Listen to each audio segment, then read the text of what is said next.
तथा जपः दानम् आत्मज्ञानम् यो अविपस्थो ज्ञाहेतुश्च स्वशक्ति प्रचयोस्य विश्वम् स्थिति लयौ। वे जो भी बोलते हैं वही जप है। आत्मज्ञान ही उनका दान है जो अंतःशक्तियों का स्वामी और ज्ञान का कारण है। स्वशक्ति का प्रचय अर्थात सतत विलास ही इसका विश्व है और वह स्वेच्छा से स्थिति और लय करता है।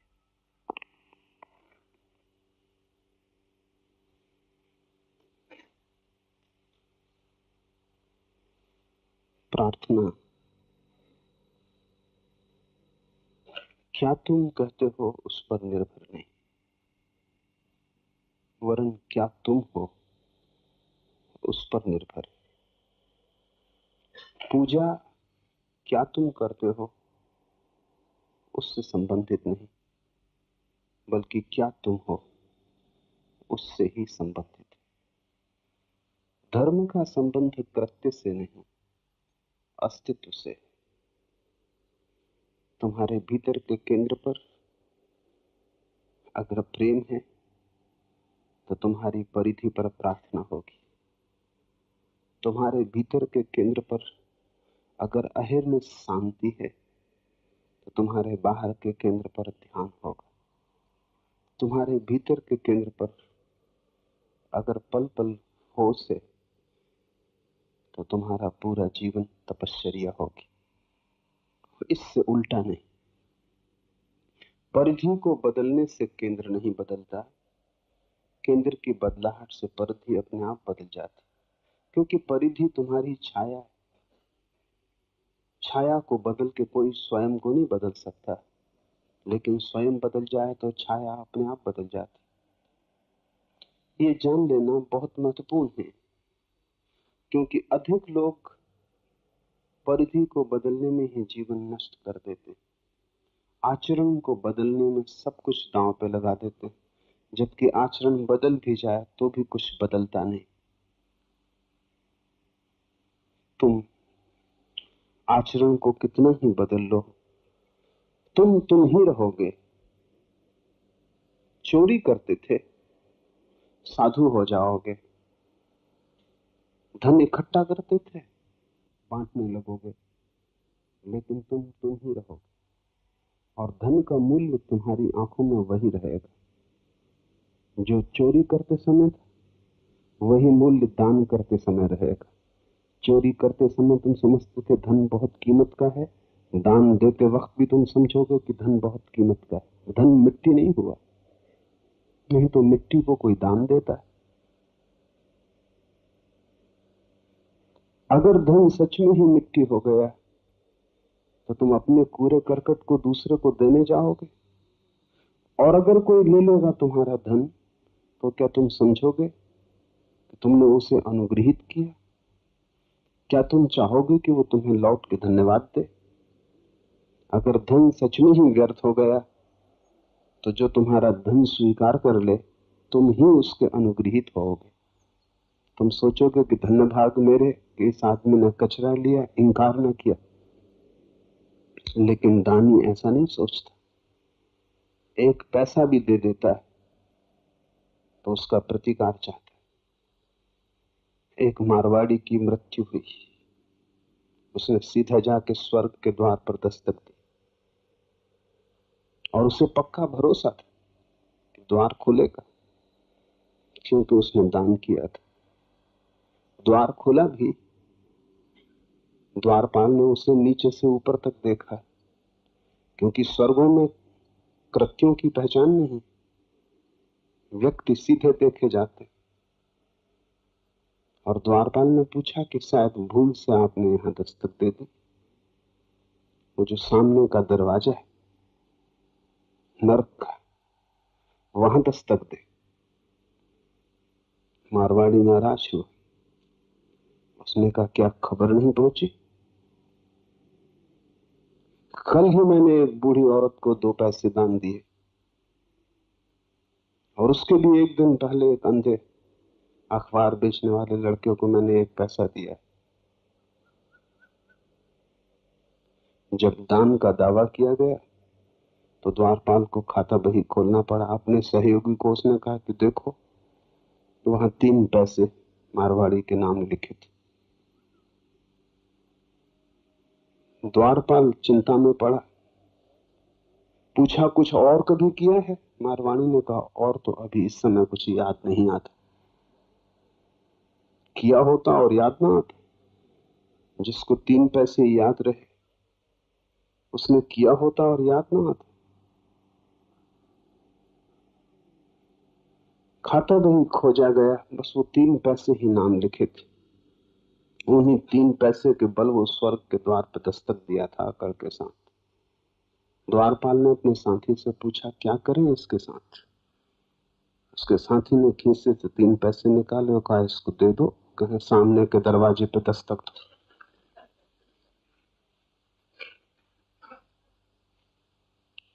पैसों से कहीं स्वर्ग का द्वार खुला है?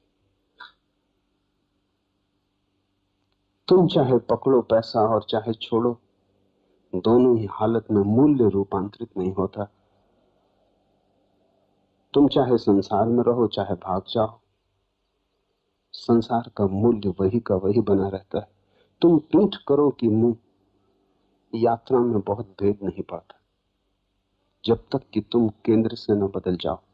आचरण नहीं, अंतस की क्रांति चाहिए, और जैसे ही अंतस बदलता है सभी कुछ बदल जाता है। ये सूत्र अंतस की क्रांति के सूत्र। एक एक सूत्र को अति ध्यानपूर्वक समझने की कोशिश करें। उनका कण भी तुम्हारे भीतर गिर गया तो चिंगारी की तरह होगा, और अगर तुम्हारे भीतर थोड़ी भी सूखी बारूद है तो जल उठेगी। और अगर तुमने सारी बारूद को गीली कर रखा है तो चिंगारियां पड़ती हैं और बुझ जाती। तुम्हारी कठिनाई ये नहीं कि तुम्हें सत्य नहीं सुनने को मिलता, तुम सत्य को भी बुझाने में कुशल हो। तुम्हारे भीतर सब बारूद गीली, अंगारा भी पड़ जाए तो अंगारा ही बुझता है, बारूद नहीं सुलगती। और किस भांति तुमने बारूद को गीला किया है? जितना तुम्हारे पास ज्ञान है उतनी ही तुम्हारी बारूद गीली है।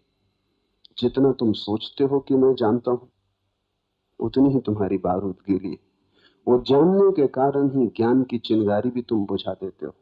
तुम्हारा ज्ञान ज्ञान की चिंगारी को भी तुम्हारे भीतर नहीं पहुंचने देता, वही द्वार पर खड़ा है, वो बाहर से ही इंकार कर देता। तुम अपने ज्ञान में ही बेहोश हो। और ध्यान रहे, ज्ञान से ज्यादा बड़ी शराब खोजनी मुश्किल, क्योंकि उससे ज्यादा सूक्ष्म अहंकार किसी और चीज से नहीं मिलता। धन भी इतना अहंकार नहीं दे सकता, क्योंकि धन चोरी जा सकता है, सरकार बदल सकती है, कम्युनिस्ट आ सकते हैं, कुछ भी हो सकता है। धन का कोई पक्का भरोसा नहीं, लेकिन ज्ञान चोरी नहीं जा सकता, कोई छीन नहीं सकता। तुम्हें कारागृह में भी डाल दिया जाए तो भी तुम्हारा ज्ञान तुम्हारे साथ जाएगा। इसलिए धनी में भी वैसी अकड़ नहीं होती जैसी पंडित में होती है, और वो अकड़ ही तुम्हारे भीतर बारूद को गीला रखती।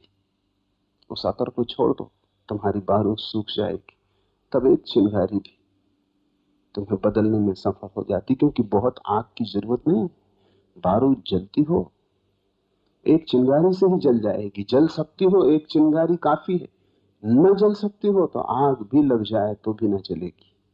ये सूत्र चिंगारियों के तरह हैं, इन्हें अपने ज्ञान को हटा के समझने की कोशिश करना, क्योंकि ज्ञान से समझा तो समझ ही ना पाओगे। पहला सूत्र है कथा जप। वे जो शिवतुल्य हो गए हैं, कल जो हमारा आखिरी सूत्र था, वे जो शिवतुल्य हो गए हैं, वे जो भी बोलते हैं वही जप। वे क्या बोलते हैं ये सवाल नहीं, वे जो भी बोलते हैं वही जप, क्योंकि उनके हृदय में संसार न रहा, वासना न रही, अंधेरा न रहा। उनका हृदय एक प्रकाश, उस हृदय से अब जो भी आता है वो जप, उससे जप के अन्यथा कुछ आ ही नहीं सकता। प्रकाश से अंधकार कैसे आएगा? प्रेम से घृणा कैसे आएगी? करुणा से क्रोध कैसे आएगा? अब उनके भीतर से जो भी आता है वही जप। जीसस का बहुत प्रसिद्ध वचन है कि तुम क्या अपने मुंह में डालते हो उससे स्वर्ग का राज्य नहीं मिलेगा, क्या तुम्हारे मुंह से निकलता है उससे स्वर्ग का राज्य मिलेगा। क्या तुम अपने भीतर डालते हो उससे कुछ तय नहीं होता, क्या तुम्हारे भीतर से बाहर आता है वही खबर देता है कि तुम कौन।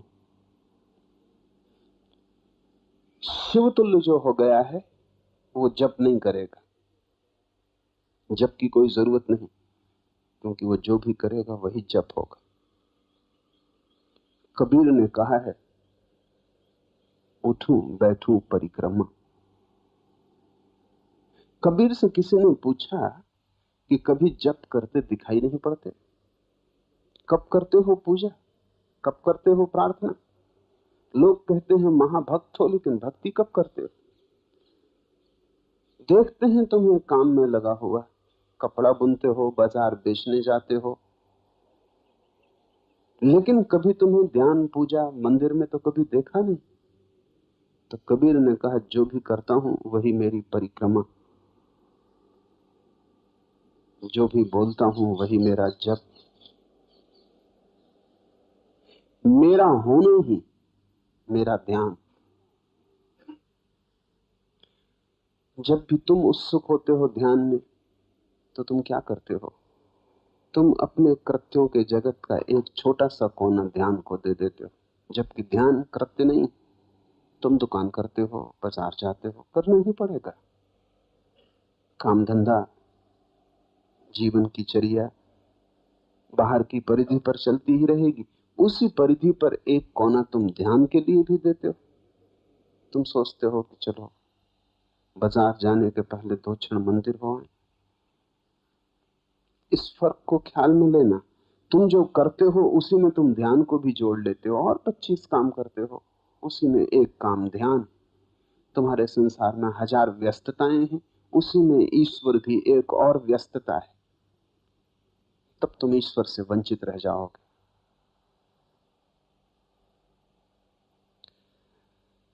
ईश्वर परिधि पर हो ही नहीं सकता। जहां दुकान है, बाजार है, काम है, वहां से ईश्वर का कोई संबंध नहीं। ईश्वर तुम्हारा अंतस्थल है, जहां तुम काम के जगत में नहीं है। वो तुम्हारा जहां सब काम विश्राम हो जाता है, सिर्फ तुम ही बचते हो, जहां कोई कर्ता नहीं बचता, जहां सिर्फ साक्षी बचता है, वही उसका घर। ईश्वर तुम्हारे एक अंग को नहीं घेरेगा, वो महान विराट, तुम पूरे ही उससे घिरोगे तो ही तुम्हें घेर पाएगा। तुमने अगर कहा कि कुछ थोड़ा समय तुझे भी देंगे तो तुम भटकोगे। जिस दिन तुम अपने को पूरा ही दे दोगे, इसका यह अर्थ नहीं कि तुम कोई काम ना कर पाओगे, तुम काम और भी भली भांति कर पाओगे, लेकिन तब तुम्हारे प्रत्येक काम में ईश्वर की धुन बजने लगेगी। तब वो तुम्हारे भीतर होगा, जैसे श्वास चल रही। तुम बाजार जाते हो तब तुम श्वास लेना बंद तो नहीं कर देते, तुम दुकान पर बैठते हो तब तुम श्वास लेना बंद तो नहीं कर देते, तुम किसी से बात करते हो तब तुम श्वास लेना बंद तो नहीं कर देते।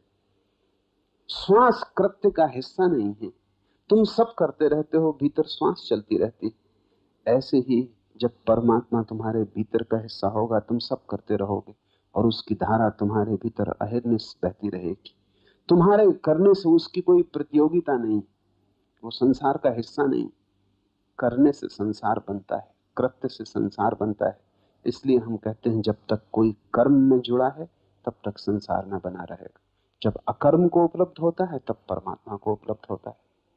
अकर्म का अर्थ है तुम्हारा अस्तित्व, जहां करने का कोई सवाल नहीं, जहां तुम सिर्फ हो, तुम्हारा होना मात्र, वहां से तुम जुड़ो।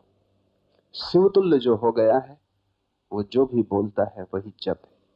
तुम उसे प्रार्थना करते न पाओगे, क्योंकि अब प्रार्थना को अलग से करने की कोई जरूरत न रही।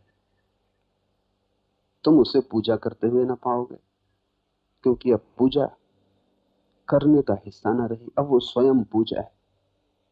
इसलिए वो जो भी करता है उसमें अगर तुम गौर से देखोगे तो सब जगह पूजा पाओगे। वो अगर श्वास भी लेता है तो भी जप है, वो अगर हाथ भी हिलाता है तो पूजा है, वो उठता है बैठता है तो परिक्रमा। शिवतुल्य जो हो गया उसका सारा आचरण साधना हो जाता है। उसे साधना भी नहीं पड़ता, क्योंकि जिससे साधना पड़ता हो वो कभी सहज नहीं होगा, और जिससे साधना पड़ता हो उससे हम कभी ना कभी थक जाएंगे। थकेंगे तो विश्राम करेंगे, विश्राम का अर्थ होगा विपरीत में चले जाएंगे। इसलिए अगर तुमने अपनी साधुता को साधा है तो 6 दिन साधोगे, 7वें दिन विश्राम करना पड़ेगा, उस दिन तुम असाधु हो जाओगे। इसलिए तुम्हारे जो साधु हैं उनके जीवन में असाधुता का क्षण होगा ही, क्योंकि साधुता से भी तुम थक जाओगे। एक दिन तो तुम्हें छुट्टी लेनी ही पड़ेगी। कृत्य को कोई सतत नहीं कर सकता, उससे थकान आएगी। इसलिए साधु भी छुट्टी पे होता है, और अगर वो छुट्टी पे ना हो तो तनाव बहुत बढ़ जाएगा। इसलिए साधु के जीवन में भी असाधुता के क्षण होते हैं, और असाधु के जीवन में भी साधुता के क्षण होते हैं। तुम ऐसा पापी ना पा सकोगे जिसके जीवन में पुण्य का क्षण ना हो, क्योंकि वो पाप से थक जाता है तो विपरीत में विश्राम लेना पड़ता है। और तुम ऐसा पुण्यात्मा ना पा सकोगे जिसके जीवन में पाप का क्षण ना हो, क्योंकि वो पुण्य से थक जाता है तो पाप में विश्राम लेना पड़ता है। हमेशा विपरीत में जाकर डूबना पड़ता है ताकि मन हल्का हो जाए। संत हम उसे कहते हैं जिसकी साधुता साधी हुई नहीं, जिसकी साधुता सहज स्वभाव, फिर कोई विश्राम नहीं। तुम सांस लेने से तो कभी विश्राम नहीं लेते, तुम होने से तो कभी विश्राम नहीं लेते। जब तक तुम्हारे अंतस में प्रवेश न कर जाए शिवत्व, तब तक सब ऊपर ऊपर होगा। जैसे तुमने वस्त्र अच्छे पहन रखे हो और भीतर गंदगी हो, अच्छे वस्त्र कितनी देर छिपाएंगे। और जैसे तुमने सुगंध छिड़क ली हो और भीतर से बदबू उठती हो, उस दुर्गंध को तुम कैसे छिपाओगे? हो सकता है दूसरों से छिपा भी लो, लेकिन खुद से कैसे छिपाओगे? इसलिए तुम्हारे साधु प्रसन्न नहीं दिखते, आनंदित नहीं दिखते। दूसरों को साधु दिखते हैं, खुद को तो असाधु दिखते ही रहते। नृत्य नहीं आता उनके जीवन में, उनके क्रोध में कोई अंतर नहीं पड़ता, भीतर तो वे जलते ही रहते।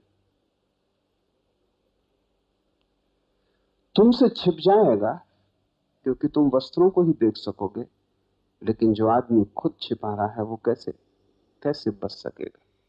उसे तो दिखाई पड़ रहा है, वही दिखाई पड़ना कांटे की तरह चुभता रहता है। और जब तक साधु नाच ना सके तब तक समझना कि उसकी साधुता संभाली हुई, संभाला हुआ झूठा होता है। जो सहज हो जाए वही सत्य। इसलिए कबीर बार बार कहते हैं, साधो सहज समाधि भली। सहज समाधि का अर्थ जिसे संभालना ना पड़े। संभालोगे तो थकोगे, आज नहीं कल बोझ हो जाएगा, मगर कब ऐसी घटना घटेगी जब सहज समाधि होगी? जब शिवत्व भीतर अंतस से आएगा, जब तुम शिवतुल्य हो जाओगे। और ध्यान रहे, ये कोई भविष्य का आदर्श नहीं, समझ सको इसी क्षण घट सकता है। कृत्य में तो समय लगता है, करने हो तो समय लगेगा। ये तो छलांग है, ये कोई कृत्य नहीं है, ये तो बोध। इसे करने की जरूरत नहीं, सिर्फ देखने की जरूरत है। ये ऐसे ही है जैसे कोई किसी आदमी के खीसे में हीरा पड़ा हो और उसे पता ना हो, और वो सड़क पर भीख मांग रहा हो, और तब अचानक कोई उसे याद दिला दे कि तू क्यों भीख मांग रहा है पागल, तेरे खीसे से तो किरणें निकलती मालूम पड़ रही, लगता है खीसे में हीरा है। और वो खीसे में हाथ डाले और हीरा बाहर आ जाए, बस ऐसा है, तुम्हारे भीतर शिवत्व तो बैठा ही हुआ है, वो तुम्हारा सदा का खजाना है। उसे पाने के लिए देर नहीं करने की जरूरत है, सिर्फ आंख मोड़ के देखने की जरूरत है।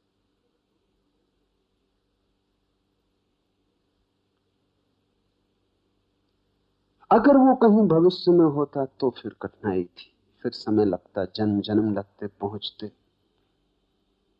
वो तुम्हारे भीतर, इसलिए शिवत्व को पाना नहीं है, केवल आविष्कृत करना है, सिर्फ उघाड़ना है। जैसे कोई प्याज के छिलकों को उघाड़ता चला जाए, फिर क्या घटता है, एक एक छिलका निकलता है, दूसरा छिलका सामने आ जाता है। उघाड़ते ही चले जाओ, उघाड़ते ही चले जाओ, एक घड़ी आएगी जब सब छिलके निकल जाएंगे, सिर्फ शून्य हाथ लगेगा। ऐसे ही आदमी के ऊपर छिलके, और शिवत्व तो शून्य जैसा है। इन छिलकों को हम थोड़ा समझ लें तो उघाड़ने की आसानी हो जाए, तो तुम्हारा जीवन भी शिव जैसा हो जाए, तो तुम्हारा बोलना भी जप हो जाए। पहली परत क्या है? पहली परत शरीर की, और अधिक लोग इस पहली परत से ही अपने को एक मान के जी लेते हैं। वे ऐसे ही हैं जैसे किसी महल की सीढ़ियों पर बैठ के जी रहे हैं, उस सीढ़ियों को ही घर बना लेते। उन्हें पता ही नहीं कि सीढ़ियां घर नहीं है, सिर्फ घर तक पहुंचने का उपाय है। वो वहीं खाते हैं, पीते हैं, भोजन बनाते हैं, शादी विवाह करते हैं, बच्चे पैदा करते हैं, और उनके बच्चों को तो महल पता ही नहीं चलेगा, क्योंकि वो सीढ़ियों पर ही पैदा होंगे, वही उनका घर होगा, वे वहीं रहेंगे। वे कभी लौट के पीछे की तरफ देखते भी नहीं कि ये सीढ़ियां हैं और हम पोर्च में ही जीवन बिता रहे हैं। महल पीछे, वे कभी द्वार पे दस्तक भी नहीं देते, और जन्मों जन्मों से दस्तक नहीं दी है, द्वार करीब करीब जाम हो गया है। शायद द्वार दीवार जैसा ही लगने लगा है, अब कुछ पता नहीं चलता कहां द्वार है। पहली परत है शरीर की, और शरीर में ही तुम जी लेते हो एक तादाद में, जिससे लगता है कि मैं शरीर हूं। शरीर मेरा है, मैं नहीं, और मेरा कभी भी मैं नहीं हो सकता। जो भी मेरा है वो मेरे हाथ में हो सकता है, लेकिन मैं नहीं। तुम्हारा पैर कोई काट दे तो भी तुम ना कटोगे, पैर ही कटेगा। तुम्हारा शरीर अगर होते तुम, तो पैर कट जाने पर तुम्हें लगता कि मैं अब कुछ कम हो गया। एक पैर कट गया, उतना मैं कम हो गया। लेकिन पैर कट जाए, आंखें चली जाएं, कान खो जाएं, हाथ टूट जाएं, तुम्हारे पूरेपन में जरा भी अंतर नहीं पड़ता। शरीर अपंग हो जाता है, लेकिन तुम पूरे ही होते हो। इसीलिए शायद कुरूप से कुरूप आदमी भी भीतर अपने को कुरूप नहीं मान पाता, क्योंकि भीतर तो तुम सुंदर ही होते हो। शायद इसीलिए कुरूप से कुरूप आदमी भी राजी नहीं हो पाता कि मैं कुरूप हूं, और पापी से पापी आदमी भी राजी नहीं हो पाता कि मैं पापी हूं। बुरे से बुरा आदमी भी एक भीतरी झलक से भरा रहता है कि मैं शुभ हूं। बुरे से बुरे आदमी को भी तुम गौर से देखो तो वो यही कहता है, हो गई भूल, लेकिन मैं कोई बुरा आदमी नहीं हूं। हो गई गलती, लेकिन मैं कोई बुरा आदमी नहीं हूं। वो कृत्य को गलत मान सकता है, लेकिन खुद को गलत नहीं मान सकता, और ठीक है। उसे पता नहीं कि क्यों ऐसा लगता है। आसपास तुम्हारे परिवार में, पड़ोस में, गांव में लोग मरते, लेकिन तुम्हें कभी ऐसा नहीं लगता कि मैं मरूंगा। जरूर कोई गहरी बात होनी चाहिए, क्योंकि घटना इतनी घटती है कि ये प्रतीति ना आए कि मैं मरूंगा। बड़ी हैरानी की, जब सभी मर रहे तब भी तुम्हें ये चोट गहरी नहीं बैठती मन में कि मैं भी मरूंगा। अगर कोई समझाए भी तो भी तुम सोचते हो कि हो सकता है, लेकिन भीतर कोई अरनिस ध्वनि गूंजती रहती है कि और दूसरे ही मरेंगे, मैं नहीं मरूंगा, अन्यथा जीना मुश्किल हो जाए।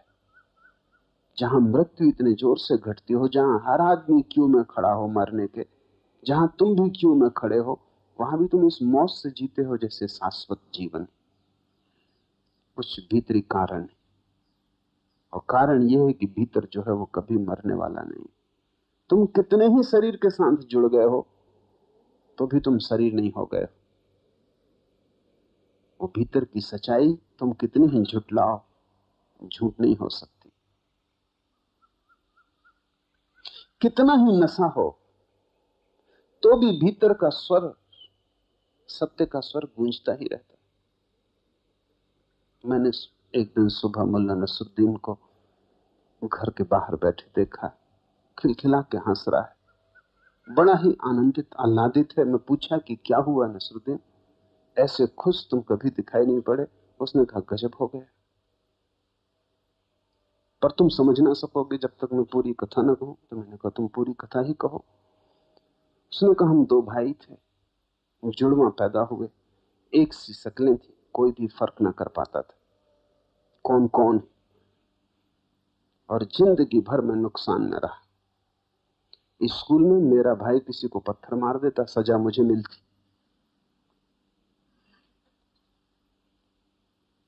वो चोरी कर लेता, पकड़ा मैं जाता।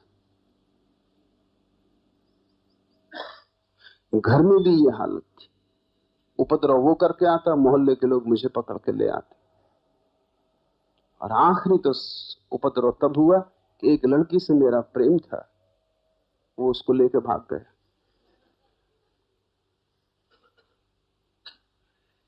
तो मैंने कहा इसमें तुम इतने प्रसन्न क्यों हो रहे? नसरुद्दीन ने कहा कि लेकिन 7 दिन पहले सब हिसाब किताब चुकता हो गया, मैं मर गया और लोगों ने उसको दफना दिया।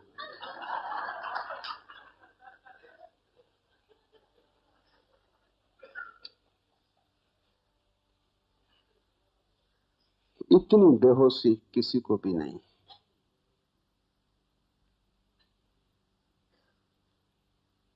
तुम कितने ही जुड़वा हो तो भी ऐसी भूल ना हो सकेगी। नसरुद्दीन भयंकर शराब पिए बैठा था। तुमने भी बड़ी शराब पी रखी बहुत जन्मों से, लेकिन फिर भी इतनी शराब कभी नहीं हो पाती कि तुम्हारे होश को पूरा डुबा दे। तुम्हारा होश उभर उभर के बाहर आ जाता। कहीं तुम जानते ही हो भीतर कि तुम ना मरोगे, सब तथ्य कहते हैं कि मृत्यु घटेगी, फिर भी तुम भरोसा किए जाते हो कि मैं न मरूंगा। तुम ऐसे ही जीते हो जैसे सदा यहां जीना है, इसलिए बहुत सी भूलें होती। मजबूत मकान बनाते हो जैसे सदा यहां रहना। तुम्हारी भूलों में भी कहीं ना कहीं कोई सच्चाई की झलक होगी, नहीं तो ये भूलें बंद हो जाती।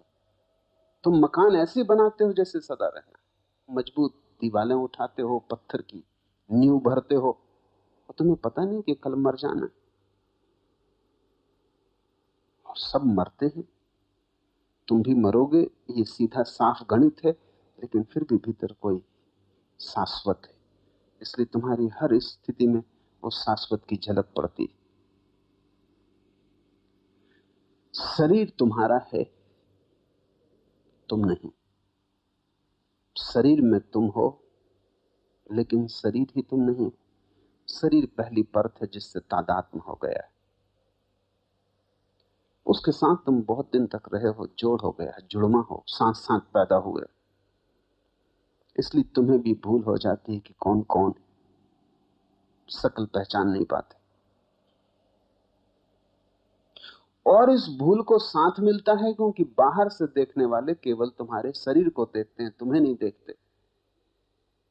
वे तुम्हारे शरीर के चेहरे को तुम्हारा चेहरा मानते, वे तुम्हारे शरीर की आकृति को तुम्हारी आकृति मानते, और वे बहुत हैं, तुम अकेले हो। वे सभी तुम्हारे शरीर को ही तुम्हें मानते, उन सबकी प्रतीति भी तुम्हें प्रभावित करती। अगर तुम्हारा शरीर कुरूप है तो वे कहते हैं तुम कुरूप, अगर शरीर सुंदर है तो वो कहते हैं तुम सुंदर हो, अगर शरीर बूढ़ा है तो वो कहते हैं तुम बूढ़े हो, सभी शरीर जवान है तो वो कहते हैं तुम जवान हो। और उन सब की संख्या बड़ी है, तुम अकेले हो, वे बहुत। उन सब की प्रतीति भी तुम्हें इस भाव को गहराती कि तुम शरीर हो। उनमें से कोई भी तुम्हारी आत्मा को नहीं देखता। बड़ी पुरानी उपनिषदों में कथा है कि सम्राट जनक ने पंडितों की एक बड़ी सभा बुलाई, सभी आत्मज्ञानियों को निमंत्रण भेजे, और वो चाहता था कि परम सत्य के संबंध में कुछ उद्घाटन हो सके, और जो भी परम सत्य को उद्घाटित करेगा उसके लिए उसने बहुत धन धान्य भेंट करने के लिए आयोजन किया था। लेकिन ये निमंत्रण भी उन्हीं को पहुंचे जो ख्याति नाम थे, स्वभाव था, जिनके हजारों शिष्य थे, जिन्हें लोग जानते थे, जिन्होंने शास्त्र लिखे थे, जिनके पांडित्य की चर्चा थी, जो वाद विवाद में कुशल थे, उनको ये निमंत्रण पहुंचे। एक आदमी था, उसे निमंत्रण नहीं मिला, शायद जान के ही निमंत्रण नहीं दिया गया। उस आदमी का नाम था अष्टावक्र। उसका शरीर 8 जगह से टेढ़ा था। उसे देख के ही अप्रीतिकर अनुभव होता था, विकर्षण होता था, और ऐसे शरीर में कहीं आत्मज्ञान नहीं हो सकता। अष्टावक्र के पिता को निमंत्रण मिला था, कुछ काम आ गया तो अष्टावक्र अपने पिता को बुलाने जनक के दरबार चला गया। वो जब अंदर घुसा तो पंडितों की बड़ी संख्या इकट्ठी थी। वो सब उसे देख के हंसने लगे। वो हंसने योग्य था, उसका शरीर निश्चित ही कुरूप था, 8 जगह से टेढ़ा। चले तो ऐसा लगे कि वो मजाक कर रहा है, बोले तो ऐसा लगे कि वो कुछ व्यंग कर रहा है। वो कार्टून था, आदमी नहीं था। वो सर्कस में जोकर हो सकता था। लेकिन जब सारे लोग उसे देख के उसकी चाल और ढंग को, ऊंट जैसा आदमी, हंसने लगे, तो वो भी खिलखिला के हंसा। उसकी खिलखिलाहट की हंसी ने सभी को चुप कर दिया। सभी हैरान हुए कि वो क्यों हंस रहा है। और जनक ने पूछा कि ये लोग क्यों हंस रहे हैं। वो तो मैं समझा अष्टावक्र, लेकिन तुम क्यों हंसे? अष्टावक्र ने कहा, मैं इसलिए हंसा कि चमहारों की सभा को तुमने पंडितों की सभा समझा। ये सब चमहार हैं, इनको शरीर ही दिखाई पड़ता है, चमड़ी दिखाई पड़ती। मैं जो कि यहां सबसे सीधा हूं, वो इन्हें अष्टावक्र दिखाई पड़ रहा है, और ये सब तिरछे। और तुम इनसे अगर ज्ञान की आशा रख रहे हो जनक, तो तुम रेत से तेल निचोड़ने की कोशिश कर रहे हो। ज्ञान चाहिए हो तो मेरे पास आ जाना। और अष्टावक्र ने ठीक कहा, लेकिन ये होता है क्योंकि बाहर की आंख बाहर को ही देख सकती।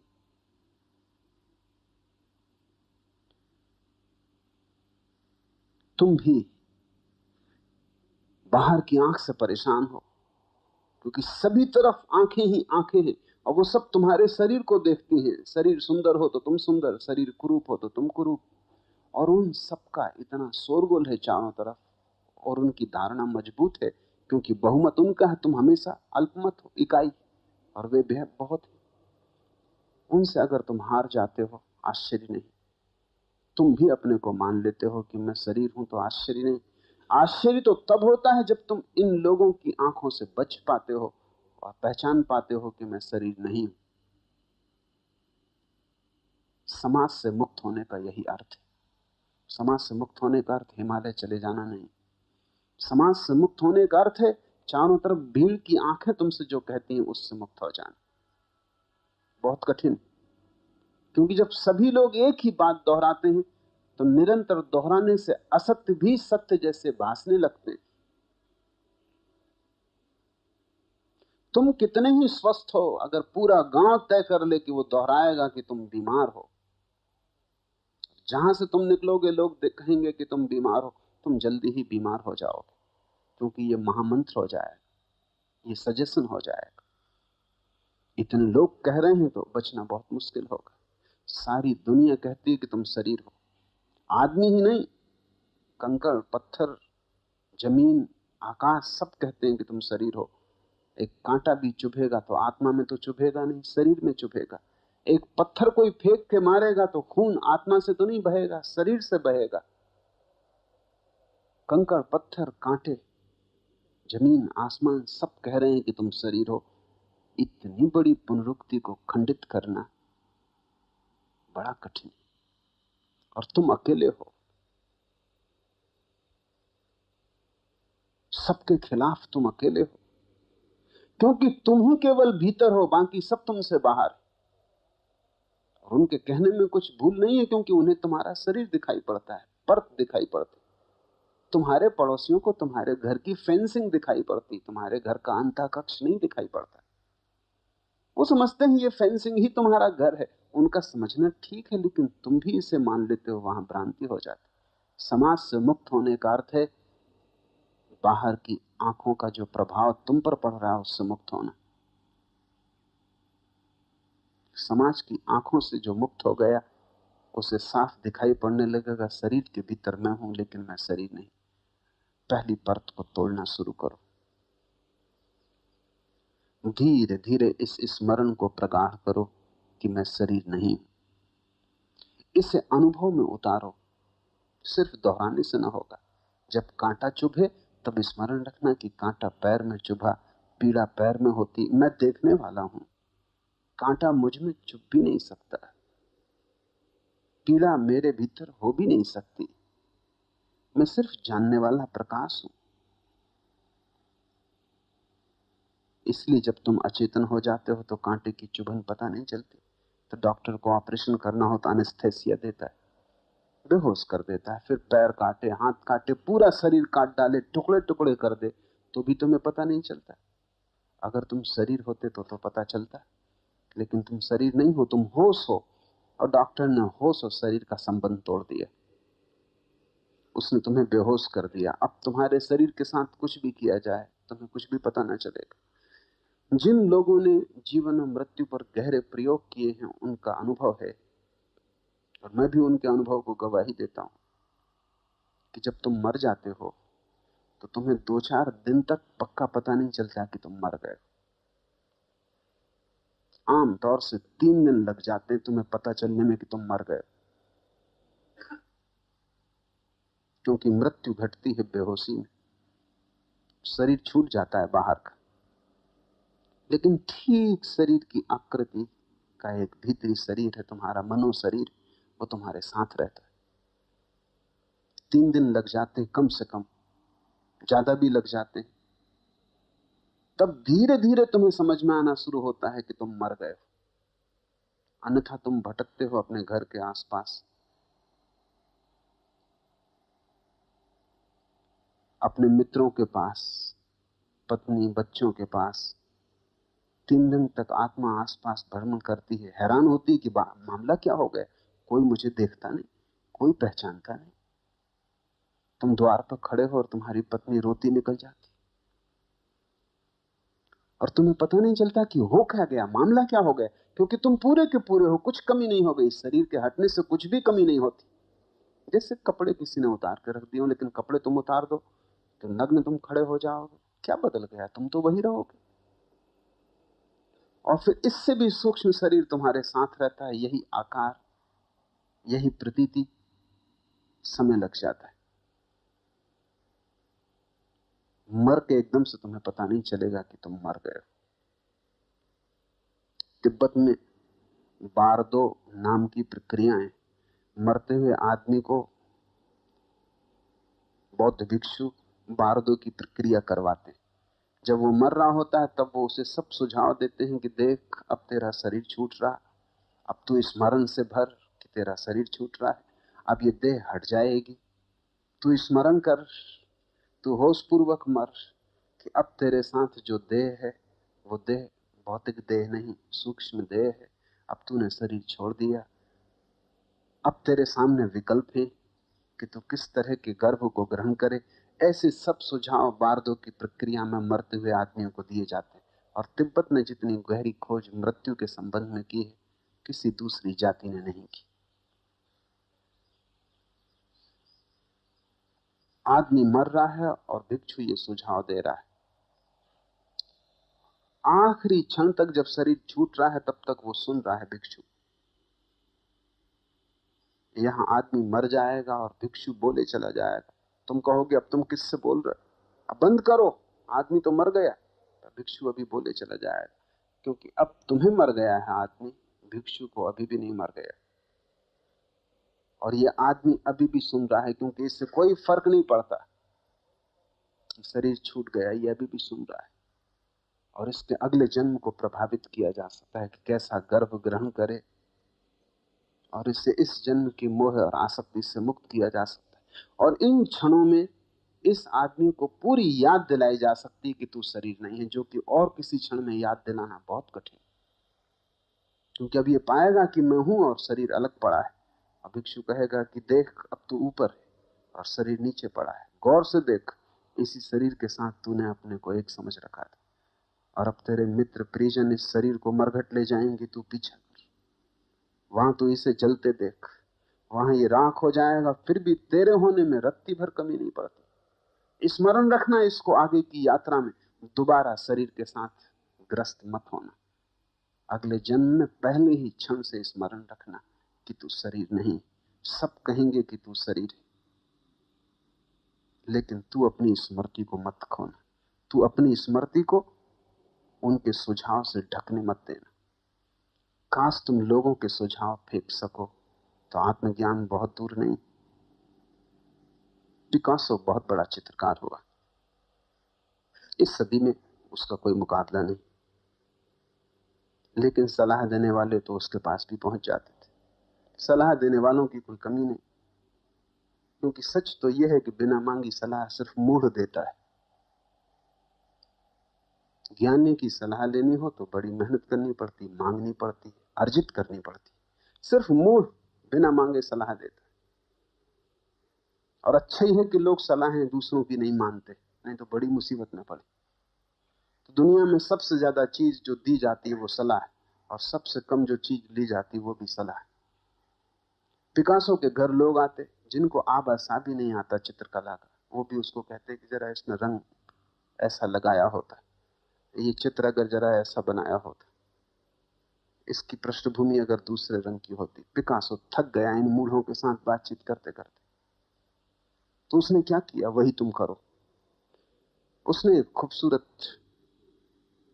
पेटी बनाई और उस पर लिखा सजेशन बॉक्स, सुझाव की पेटी, सुझाव पेटी का। और उसके ऊपर लिखा कि कृपा करके आपके जो भी सुझाव हो लिख के इसमें डाल दें। यहां तक तो ठीक था, लेकिन उसमें नीचे कोई तलहटी नहीं थी, और उसके नीचे उसने कचरे की टोकरी रखी हुई थी। लोग बड़ी खुशी से कि उनका सुझाव का बड़ा मूल्य है, पिकासो की पेटी में डाल जाते सुझाव और कचरे की टोकरी में सीधे पहुंच जाते। वो उनको कभी पढ़ता भी नहीं था। यही तुम करना, अगर तुम समाज से मुक्त होना चाहो, और वही संन्यास का अर्थ है, तो लोगों के सुझाव से मुक्त होना, क्योंकि वे बाहर हैं। उनके सभी सुझाव बाहर के होंगे और भीतर के ज्ञान में बाधा बनेगी। तुम उनकी सुनना ही मत। अगर तुम भीतर के परमात्मा की सुनना चाहो तो तुम समाज से बचना। अगर भीतर की आवाज सुननी हो तो बाहर की आवाजों को बिल्कुल द्वार बंद कर देना, अन्यथा बाहर की आवाजें इतनी विकराल हैं और इतनी तेज हैं कि भीतर की धीमी मंद आवाज खो जाएगी, वो तुम्हें सुनाई ना पड़ेगी। वो प्रतिपल निनादित हो रही, लेकिन तुम बाजार में खड़े हो, वहां बड़ा शोरगुल है।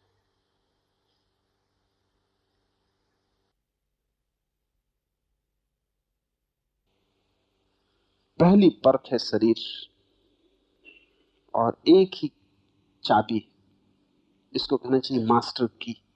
इससे सभी ताले खुल जाते, क्योंकि ताले एक ही जैसे। चाबी है कि शरीर के प्रति तुम होश से भरना। चलो तो देखना कि शरीर चल रहा है, मैं नहीं। भूखे हो जाओ, देखना कि शरीर को भूख लगी, मुझे नहीं। प्यासे हो जाओ, देखना कि प्यास शरीर में, मुझ में नहीं। ये होश कायम रखना, तुम धीरे धीरे पाओगे ये होश तुम्हारे और शरीर के बीच में खाई पैदा करने लगा। जैसे जैसे ये होश सघन होगा, फासला बड़ा होगा, और अनंत फासला है तुम में और शरीर, अनंत दूरी। जैसे जैसे तुम्हारा होश गहरा होगा, बीच का सेतु टूटेगा, संबंध विच्छिन्न होगा, और एक दिन तुम प्रगाढ़ रूप से देख पाओगे कि शरीर सिर्फ खोल, तुम जीवन, शरीर मृत्यु, शरीर पदार्थ है, तुम चैतन्य हो। शरीर अणुओं का खेल, अणुओं का जोड़, आज है कल नहीं होगा, परिवर्तनशील। तुम किसी के जोड़ नहीं, तुम चैतन्य हो, अखंड, सदा थे, सदा रहोगे। जैसे ही शरीर की पहली प्याज का छिलका अलग किया कि दूसरा छिलका ऊपर आ जाएगा, वो दूसरा छिलका है तुम्हारा मन। वो बीमारी और गहरी, क्योंकि शरीर काफी दूर, मन काफी निकट। शरीर अगर अणुओं का जोड़ है तो मन विचारों का। शरीर अगर पदार्थ है तो मन सूक्ष्म पदार्थ है। विचार भी सूक्ष्म ध्वनियां हैं, ध्वनि पदार्थ है, लेकिन विचार और भी करीब है। तुम उनसे ऐसे ग्रसे हो, कपड़े जैसे नहीं। शरीर अगर कपड़े जैसा है तो विचार चमड़े जैसे। तुम्हारी चमड़ी जैसे करीब है, कपड़े से ज्यादा करीब है ऐसे विचार, और उनसे छुटकारा और भी मुश्किल, क्योंकि तुम्हें सदा ये भ्रांति रहेगी ये विचार तुम्हारे। तुम अक्सर लड़ते हो कि ये मेरा विचार, और तुम अपने विचार को सही हो चाहे गलत, सही करने की कोशिश करते हो, सिद्ध करने की कोशिश करते हो, क्योंकि तुम्हें डर लगता है अगर तुम्हारा विचार गलत हुआ तो तुम गलत हो गए। शरीर के साथ तुम्हारा तादात्म्य इतना नहीं है जितना विचार के साथ। अगर किसी आदमी से कहो कि तुम्हारा शरीर रुग्ण है, चिकित्सक के पास चले जाओ तो वो बुरा नहीं मानेगा, लेकिन किसी से कहो कि तुम्हारा मन बीमार है, किसी मनोचिकित्सक के पास चले जाओ तो फौरन नाराज हो जाए। किसी को बीमार कहो तो हर्जा नहीं, लेकिन किसी को पागल कहो तो झगड़ा हो जाएगा, क्योंकि शरीर से तो एक फासला, लेकिन मन से हमारा तादात्म्य बहुत गहरा है। जब कोई कहता पागल हो तो हमें लगता है मैं पागल हूं। क्या कह रहे हो? कोई पागल ये मानने को राजी नहीं हो सकता कि मैं पागल, तुम ही पागल हो, क्योंकि मन के विचार धुएं की तरह तुम्हें चारों तरफ से घेरे हुए हैं, और जब तक ये विचार तुम्हें घेरे हैं तुम्हारी आंखें अंधी रहेंगी। तो दूसरा कठिन प्रयोग, कठिन तपश्चर्या है विचार के प्रति जागना, कि कोई भी विचार, वो सुखद हो, दुखद हो, सच हो, झूठ हो, शास्त्र में हो न हो, परंपरागत हो, गैर परंपरागत हो, मैं नहीं। विचार भी उधार, सभी विचार उधार, वो भी समाज ने तुम्हें दिए, वो भी दूसरे से तुम्हें मिले, सीखा है उन्हें तुमने। तुम तो वो हो जो अनसीखा तुम्हारे भीतर आया है। तुम चैतन्य मात्र हो, विचार नहीं। विचार तो तुम्हारे ऊपर तरंगों की भांति, जैसे कूड़ा करकट नदी के ऊपर तैर रहा हो, ऐसे विचार हैं। तुम तो नदी हो, तुम तो चैतन्य की धारा हो। तो फिर धीरे धीरे विचारों की परत को भी उखाड़ना, और जब कोई विचार तुम्हें पकड़े तो स्मरण रखना कि ये मैं नहीं हूं, ये भी बाहर की धूल। जैसे दर्पण पे धूल जम जाए, ऐसे विचार तुम पे जम गए। और किसी विचार को इतना अपना मत मानना कि उसके लिए लड़ने को खड़े हो जाओ। अगर लोग विचार से अपना संबंध तोड़ लें, दुनिया में सारे युद्ध बंद हो जाएं। सारा युद्ध और उपद्रव, सारी हिंसा विचार के साथ तादात्म्य के कारण है। कोई कम्युनिस्ट, कोई समाजवादी, कोई जनसंघी, कोई हिंदू है, कोई मुसलमान है, कोई जैन है, सब विचार के साथ तादात्म्य कर लिए। तुम सिर्फ परमात्मा हो, ना तुम हिंदू हो, ना तुम जैन हो, ना तुम बौद्ध हो, ना मुसलमान हो। तुम्हारा शुद्ध होना शिवत्व है, लेकिन तुम सस्ते में उलझ जाते हो। तुम्हें लगता है हिंदू होना ज्यादा कीमती बजाय परमात्मा होने की, मुसलमान होना ज्यादा कीमती। और तुम्हारे मुसलमान और हिंदू होने से सिर्फ मंदिर और मस्जिद लड़ते, और ये जमीन धर्म से खाली होती, भरती नहीं। सब धर्म लड़वाते, क्योंकि सभी धर्म विचार हो जाते। धर्म तो सिर्फ एक है, और वो है तुम्हारा शिवत्व। तुम स्वयं परमात्मा हो, बस उतना ही धर्म है।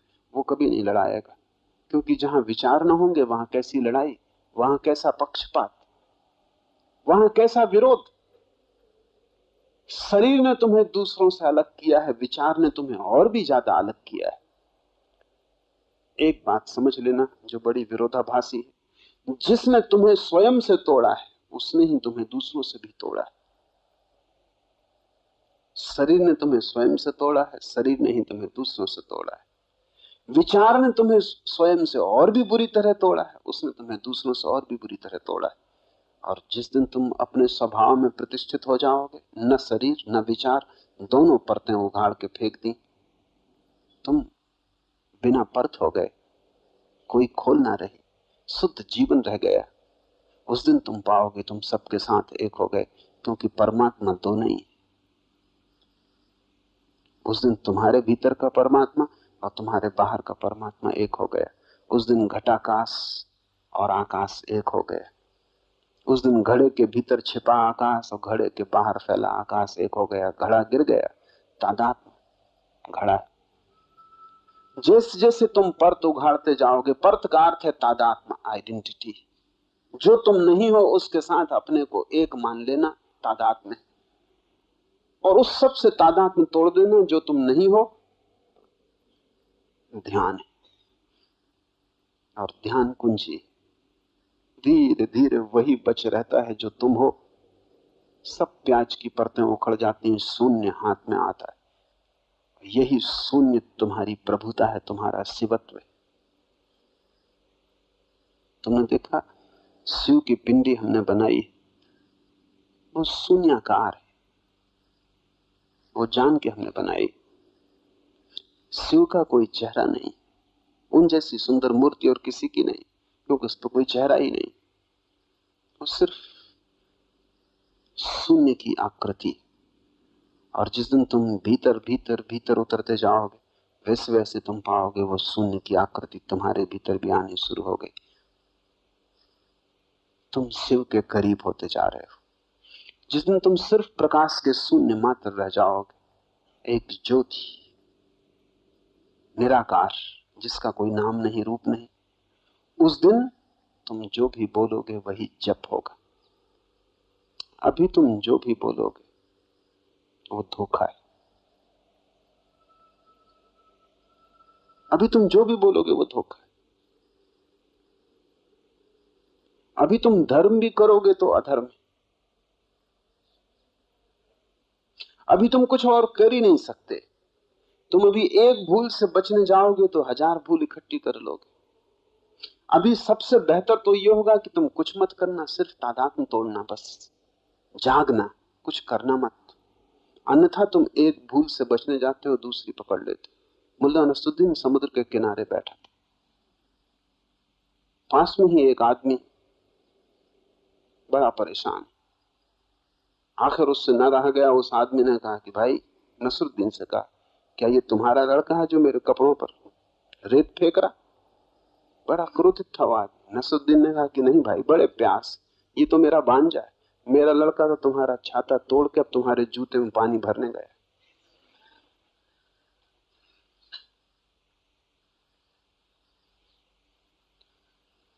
तुम इधर संभालोगे, उधर बिगड़ जाएगा। तुम अपनी भूलों से बचने के लिए जो कारण देते हो वो और बड़ी भूलें हो जाती। पुराने सम्राट अपने दरबारों में एक एक महामूर्ख रखते थे, ताकि वो याद दिलाता रहे कि आदमी की बुद्धिमानी बहुत बुद्धिमानी नहीं है। एक सम्राट ने एक महामूर्ख को रखा हुआ था। एक दिन अचानक सम्राट दर्पण के सामने खड़ा था।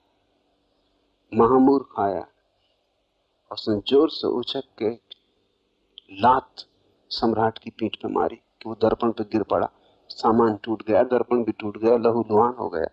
सम्राट ने कहा हद हो गई, मूर्ख मैंने पहले भी देखे लेकिन तेरा जैसा मूर्ख नहीं देखा। और ये तूने क्या किया? अगर तू जो तूने किया है इसको समझाने के लिए इससे भी बड़ी मूर्खता का कोई कारण नहीं बता सका तो फांसी लगवा दूंगा। उसने कहा हुजूर मैं तो समझा महारानी खड़ी। ये उन्होंने कारण बताया।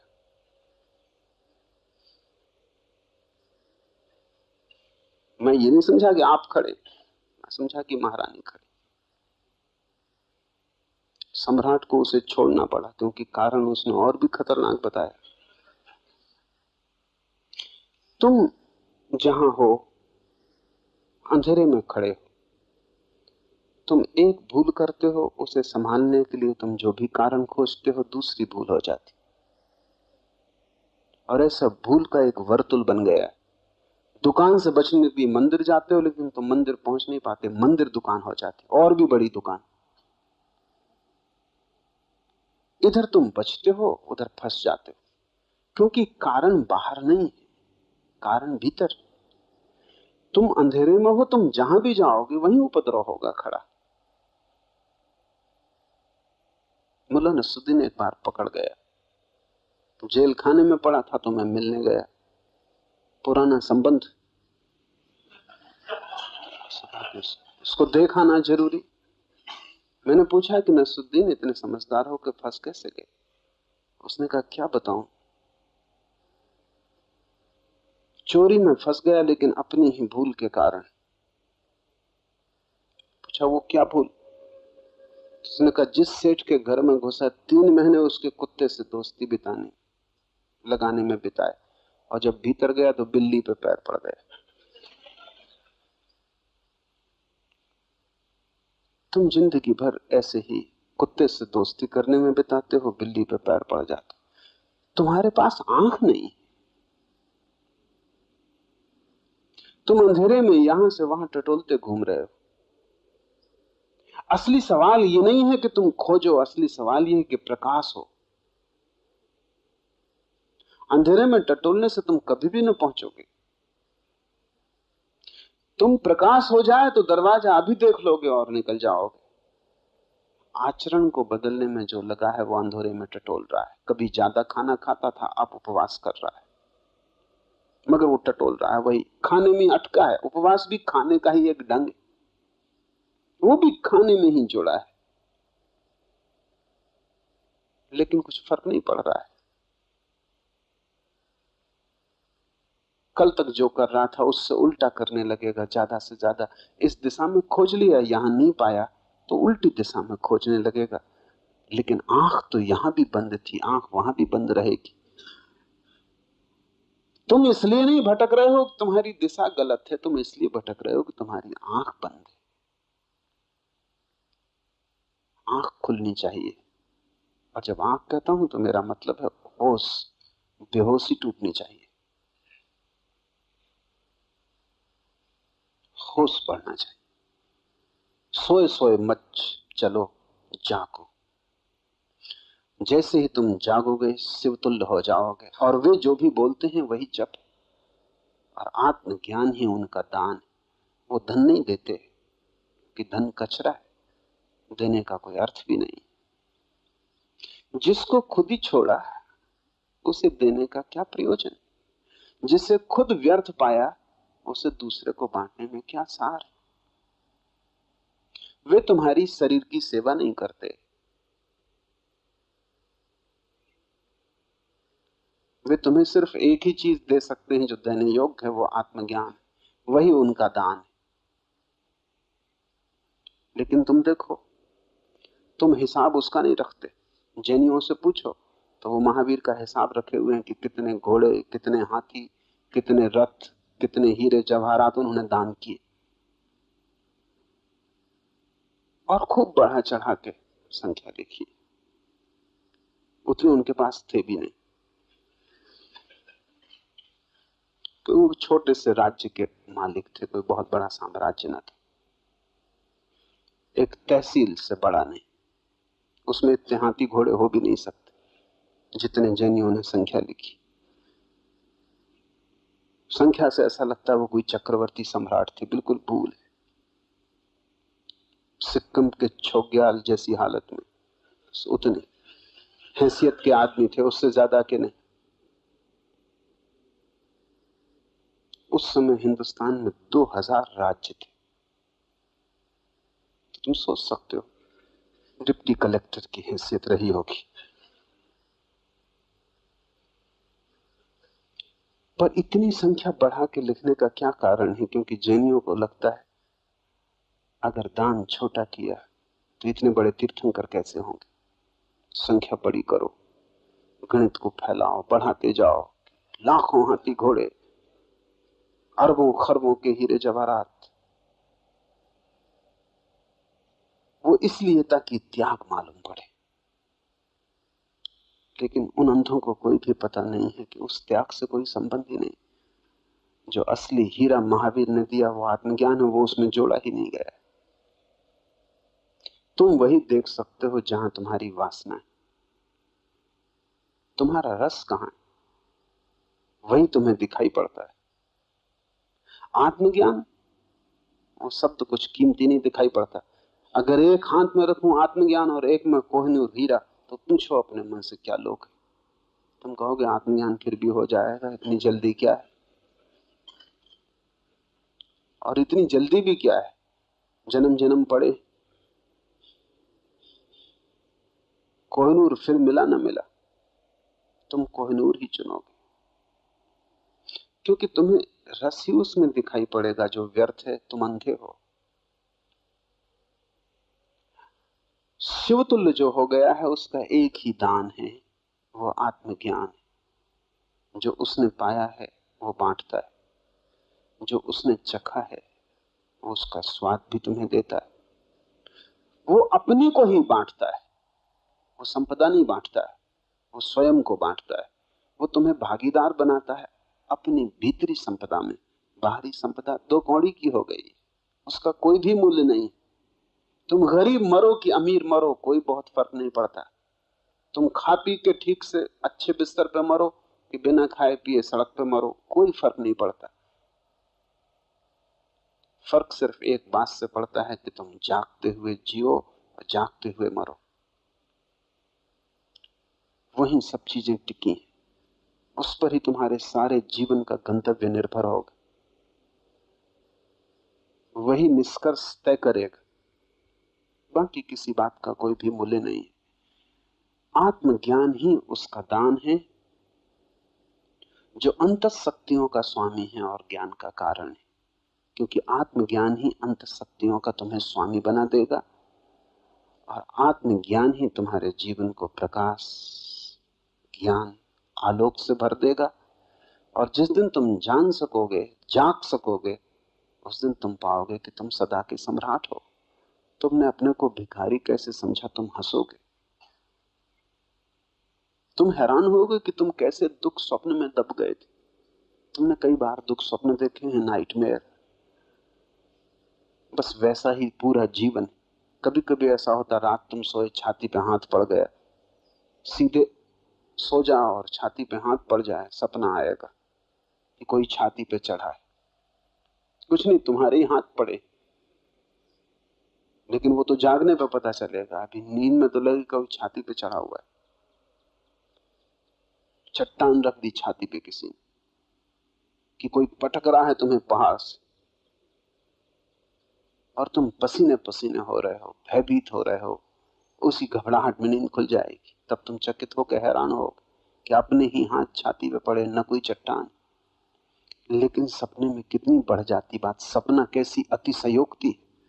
अपने ही हाथ पहाड़ के चट्टान बन जाते, कि अपने ही एक हाथ बिस्तर के नीचे लटक गया तो लगता है कि खाई में गिर रहे हैं। तुम जरा प्रयोग करके देखो, दूसरे में सपने जगाए जा सकते हैं। कोई आदमी सोया हो, उसके पैर के पास जरा सी आंच ले जाओ, जल्दी ही वो सपना देखेगा कि रेगिस्तान में चल रहा है, मरा जा रहा, पसीने पसीने हुआ जा रहा। या जरा सी बर्फ उसके पैर में छुलाओ, और वो समझेगा कि पहुंच गए एवरेस्ट पर। पैर गले जा रहे हैं, ठंड से मरे जा रहे हैं, तकिया ही रख दो उनकी छाती पर, शैतान बैठा है, उनका ही हाथ उनकी गर्दन में उलझा दो, फांसी लगी। मगर ये तो जागने पर पता चलेगा। सपना बड़ी अतिशयोक्ति है। जब वो जागेगा तो हंसेगा कि मैं भी कैसा परेशान हो रहा था, व्यर्थ ही परेशान हो रहा था, वहां कुछ भी न था। एक जरा सा इशारा और मन भाग खड़ा होता है और न मालूम कितनी कल्पनाएं कर लेता। तुम जिंदगी में इतने दुख कभी नहीं पाते जितनी तुम कल्पना करते हो। वो बीमारियां कभी नहीं आती जिनको तुम सोचे बैठे रहते हो। वो दुख भी तुम पे कभी नहीं गिरते जिनसे तुम भयभीत रहते हो। तुम्हारे जीवन का 90% दुख तो तुम्हारे मन की कल्पना है। 10% सही है, लेकिन 90% बिल्कुल कल्पना है। और 90% के कारण तुम इस 10% का हल नहीं कर पाते। अगर वो 90% समाप्त हो जाए, झूठ हट जाए, तो जीवन का जो भी दुख वास्तविक है उसका निपटारा है, उससे छुटकारा है, उसके बाहर होने का उपाय है। तुम उससे सदा बड़े हो, तुम उस पर पैर रख के सीढ़ी बना ले सकते हो, लेकिन तुम इतना बढ़ा लेते हो कि दुख इतना बड़ा हो जाता है कि तुम छोटे हो जाते हो। तब तुम कपते हो, तब तुम कुछ भी नहीं कर सकते। जैसे ही भीतर के ज्ञान की किरण जगती है, दिया जलता है, तुम अपनी शक्तियों के स्वामी हो जाते हो, और वही तुम्हारे ज्ञान का कारण। और ज्ञान अंतिम घटना है। ज्ञान का अर्थ है भीतर की आंख, देखने की क्षमता, आर पार देखने की क्षमता। तब जीवन में कोई दुख नहीं, तब जीवन में सिर्फ आनंद है। तुम्हारे अंधेपन के कारण दुख है, तुम्हारी नींद के कारण तुम्हारा सपना दुखद हो गया है। होश किसी दुख को नहीं जानता, होश सिर्फ आनंद को जानता है। स्वशक्ति का परिचय अर्थात सतत विलास ही इसका विश्व है। जो व्यक्ति ज्ञान को उपलब्ध हो जाता है, वो सतत अंतर विलास में, वो सतत महासुख में। स्वशक्ति का परिचय, उसके भीतर की स्वयं की शक्ति न मालूम कितने सुख को जन्म देती रहती। प्रतिपल वहां सुख घटता रहता है, जैसा झरना बहता रहता है सतत, ऐसे वहां सुख की धारा बहती रहती। तुम्हारे भीतर प्रतिपल अनंत स्रोत सुख के बह रहे हैं, लेकिन उस तरफ तुम्हारी पीठ। और ध्यान रखना, धर्म कोई त्याग नहीं है, धर्म परम विलास है। परमात्मा कोई बैठ के रो नहीं रहा है, नाच रहा है। तुम रोते परमात्मा को मत खोजना, वो तुम्हें कहीं ना मिलेगा। और जो भी मिलेंगे वो तुम्हारे बीच में से कोई होंगे जो परमात्मा का अभिनय कर रहे हैं। परमात्मा नाच रहा है। ये पूरा जीवन आनंद का महोत्सव है। इस जीवन में दुख कहीं जाना नहीं, दुख तुम्हारी कल्पना है, दुख तुमने पैदा किया है, दुख तुम्हारा सोचा हुआ है, दुख तुम्हारी उत्पत्ति है। और अंधा आदमी और कुछ कर भी नहीं सकता, वो जहां जाएगा वहीं टकराएगा। पर सोचता है वो ये कि सारी दुनिया मुझसे टकराने को तैयार खड़ी, कोई तुमसे टकराने को क्यों उत्सुक होगा? कोई दीवार को मतलब कि दरवाजे को कोई मतलब? अंधा आदमी जहां भी जाता है, कहीं दीवार टकरा जाती, कहीं दरवाजा टकरा जाता, और अंधा आदमी सोचता है कि सारी दुनिया मुझसे टकराने को बैठी। आंख वाले से कोई नहीं टकराता। निश्चित कोई तुमसे टकराने को नहीं बैठा है, तुम ही अंधे हो, तुम ही टकरा जाते हो। दोष तुम दूसरे को देते हो, दोषी तुम स्वयं हो। उत्तरदायित्व तुम दूसरे पे फेंकते हो, तुम्हारे अतिरिक्त किसी का उत्तरदायित्व नहीं। ये वचन समझने जैसा है। स्वशक्ति का परिचय अर्थात सतत विलास ही उसका विश्व। ऐसी स्थिति जब आ जाती है ज्ञान की, तो प्रतिपल आनंद ही फलित होता रहता है। वहां सिर्फ फूल ही लगते हैं, कांटे नहीं। और वहां अमृत ही बरसता है, वहां कोई मृत्यु नहीं। वहां दुख की एक किरण भी नहीं प्रवेश पाती।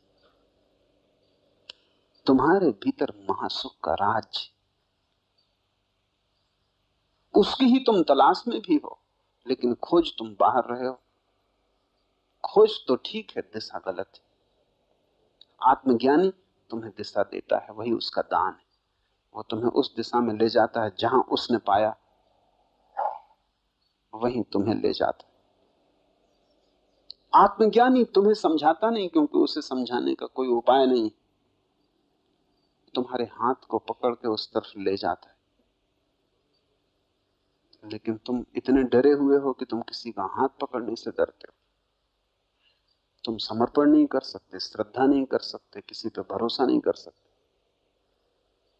तुम्हारे भय ने तुम्हें इतना सुरक्षित कर दिया है कि जो तुम्हें दुख के बाहर ले जाए, तुम सोचते हो शायद ये भी किसी झंझट में ले जाए। तुम इतनी झंझटों में पड़ते रहे हो कि अब तुम्हें झंझटें ही दिखाई पड़ती।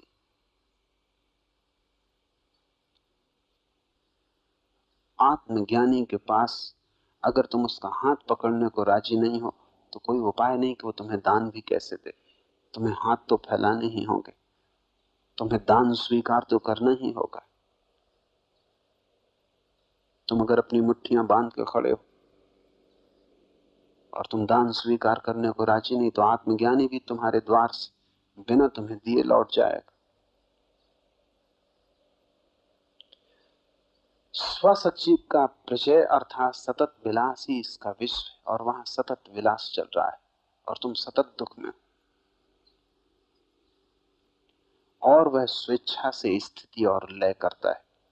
ये बड़ा कठिन, समझना कठिन है, क्योंकि अनुभव से ही समझ में आ सकता है। अनुभव नहीं तो समझ में नहीं आएगा, लेकिन फिर भी थोड़ा सा प्रत्यय बन जाए तो कभी सहयोगी होगा। जैसे ही कोई व्यक्ति स्वयं को जानने में समर्थ हो जाता है,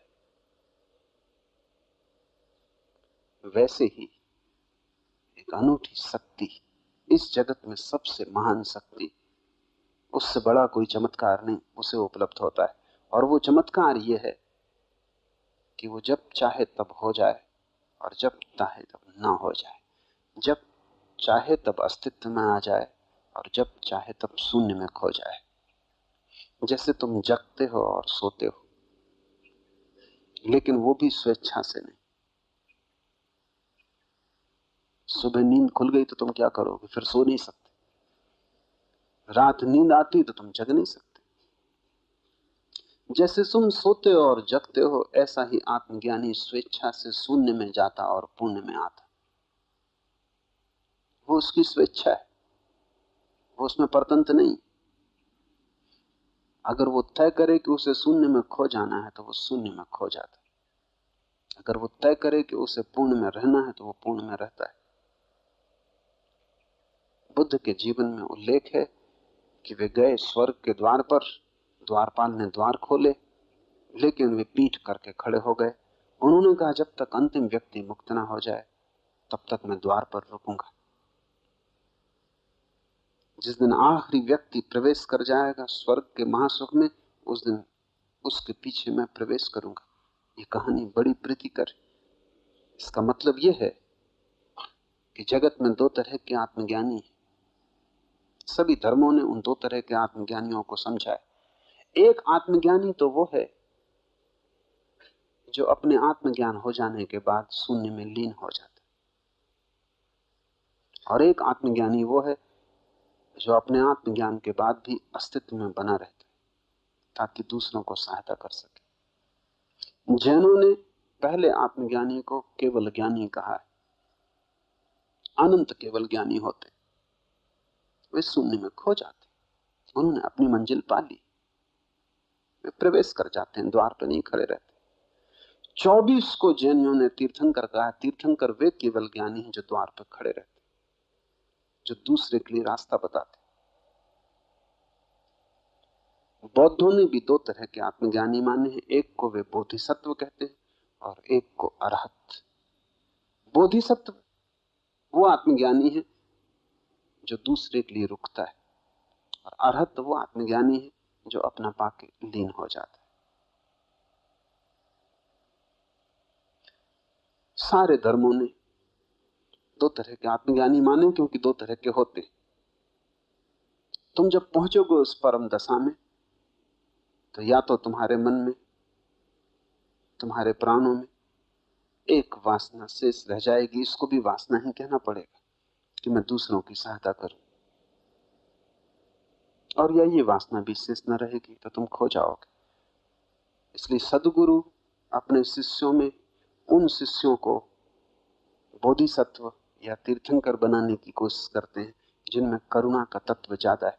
दो तत्व हैं जो आखिर में रहते हैं, करुणा और प्रज्ञा।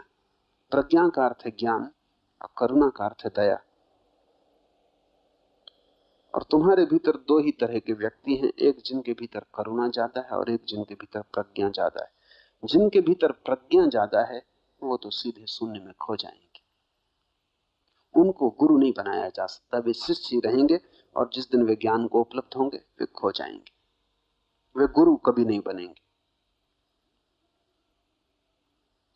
जिनके जीवन तत्व में करुणा का भाव ज्यादा है वे गुरु बन सकते हैं, तीर्थंकर बन सकते हैं, बोधिसत्व बन सकते हैं।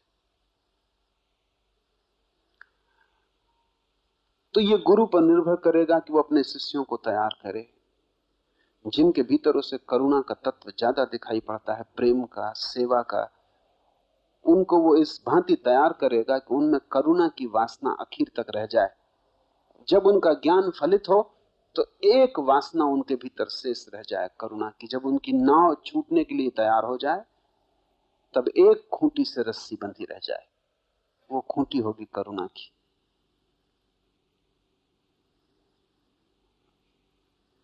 या उनके भीतर करुणा का तत्व नहीं है, शुष्क प्रज्ञा है, तो उनकी कोई खूंटी बचाने की जरूरत नहीं।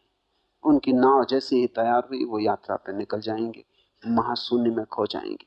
शिवत्व को उपलब्ध व्यक्ति अपनी स्वेच्छा से स्थिति और लय करता है।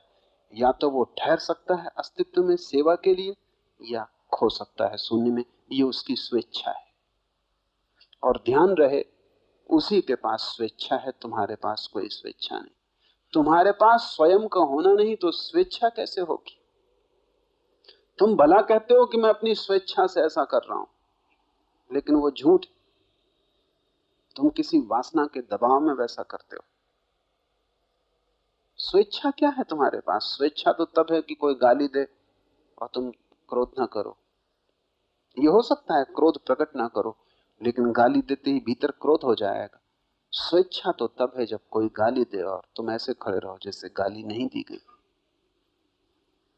स्वेच्छा तो तब है जब कोई प्रशंसा करे और तुम ऐसे खड़े रहो जैसे प्रशंसा नहीं की गई, जैसे कुछ भी नहीं हुआ, तुम वही हो जैसे पहले थे, कोई रत्ती भर भी अंतर ना पड़े।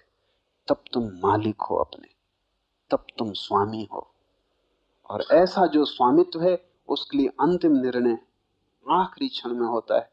तो बौद्धों के दो धर्म हो गए इसी आधार पर। एक धर्म है हीनयान और एक धर्म है महायान। दो पंथ हो गए। हीनयान का अर्थ है छोटी नाव, उसमें एक ही सवार हो सकता है, ज्यादा लोग नहीं। वो अरहत की नाव है, वो बैठता है और अपनी यात्रा पर निकल जाता है। महायान का अर्थ है बड़ी नाव, वो बोधिसत्व की नाव है। वो बैठ भी जाए नाव में तो रुकता है ताकि और लोग भी सवार हो जाएं, फिर उसकी नाव जाए। कहना मुश्किल है कि दोनों में कौन ठीक है कौन गलत। उस स्थिति में ठीक और गलत का निर्णय भी मुश्किल है, जो जिसके स्वभाव के अनुकूल है। जिनके हृदय में स्त्रैणता है वो बोधिसत्व हो जाएंगे, और जिनके हृदय में पुरुषत्व है वो अरहत हो जाएंगे। और दो तरह के हृदय हैं, इसलिए आखिरी क्षण में भी दो तरह के हृदय निर्णायक होंगे। या तो तुम्हारे पास पुरुष का हृदय है शुष्क प्रज्ञा, या स्त्री का हृदय है आर्द्र करुणा। या तो तुम प्रेमपूर्ण हो या तुम ज्ञानपूर्ण हो, या तो तुम ज्ञानी हो या भक्त हो। ये दो विपरीत मिल के संसार बना है। संसार में सभी चीजें विपरीत से बनी हैं, अंधेरा और प्रकाश, स्त्री और पुरुष, जन्म और मृत्यु, ऐसी ही करुणा और प्रज्ञा। आखिरी क्षण में भी ये दो तत्व किनारे पर रहेंगे। इनमें से जो भी प्रबल होगा वो निर्णायक होगा, लेकिन तब स्वेच्छा का उपयोग करना होगा। तब स्वेच्छा है तुम्हारी, क्योंकि मुक्त पुरुष अब किसी बंधन में नहीं, ये उसकी अपनी ही मर्जी। पहली दफा मर्जी पैदा हुई, पहली दफा संकल्प का जन्म हुआ है। आत्मज्ञानी ही संकल्प करता है, तुम तो वासनाओं में प्रवाहित होते हो। वो तय करेगा, और एक ही निर्णय की अवस्था है बस, इसके पहले कोई अवस्था निर्णय की नहीं। तब तो तुम बहते हो, निर्णायक नहीं हो।